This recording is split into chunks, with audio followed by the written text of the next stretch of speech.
This past weekend in combat sports was quite wild, from Battle of the Heavyweights in boxing to Sugar Show, firmly establishing his reign.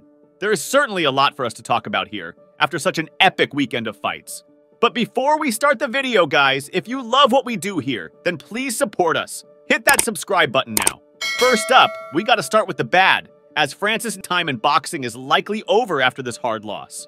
Not only did the British boxer Anthony Joshua make it look easy, but he did something that Francis has never experienced before. That is getting knocked out.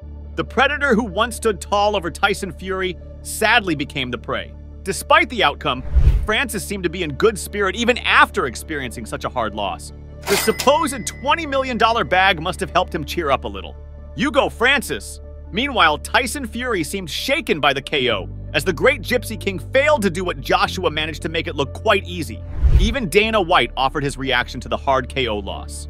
He blamed Fury for not training properly and expected the fight against him to go about how it went with Joshua. Guess it is time for the Predator to go back to the PFL. Moving on to UFC, man, what a crazy weekend we just had.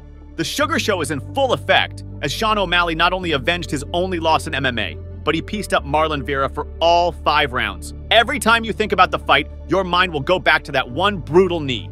Mr. Cheeto Vera, you are one tough guy and the only one who can eat a shot like that. Sean even called out Ilia Topuria for a super fight that surely fans would love to see.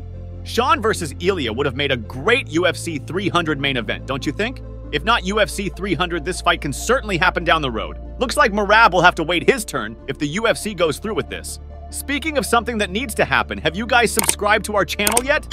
Moving on, in the co-main event, Dustin Poirier showcased why he is the Diamonds, as not only does he hit the hardest, but he can outlast anyone.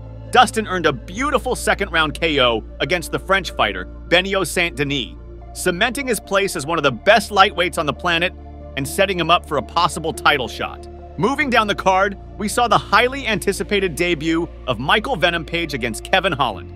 Kevin is the goofiest fighter in the roster, but somehow, MVP not only outdid him in that department, but also outstruck him for all 3 rounds. Lastly, we have a new star in the making in Robles Despain, who finished his UFC debut fight in just 18 seconds. This is his longest fight yet, as he has finished all his previous opponents in fewer seconds. Talk about a boogeyman!